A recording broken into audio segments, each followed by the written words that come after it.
ये यहां पर बैठकर मैंने हमारे कांग्रेस के लीडर की तकरीर को सुना। शिवसेना वाले कह रहे हैं, एनसीपी वाले कह रहे हैं मराठा मराठा, और आप सिर्फ मराठाओं की बात करते हैं, मुसलमानों की बात क्यों नहीं करेंगे? वो 50 कास्ट जो मुसलमानों की बैकवर्ड है महाराष्ट्र में, वो देख रही है आपके इस तमाशे को और आपको एक्सपोज करके रहेगी। मगर आपके इस बड़े दिल में क्या उन गरीब मुसलमानों के लिए धड़कता हुआ दिल नहीं है कि हम सिर्फ भिखारी हैं, आपका वोट हासिल करेंगे, आपको नेता बनाएंगे, मुख्यमंत्री बनाएंगे, प्रधानमंत्री। अस्सलाम वालेकुम। यस गाइस, ये लोग नेता लोग जो है हम लोग का सिर्फ वोट हासिल करते हैं और मुसलमानों का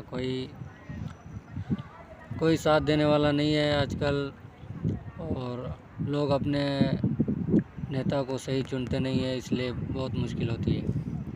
thank you for watching this video, subscribe my YouTube channel. Thank you so much.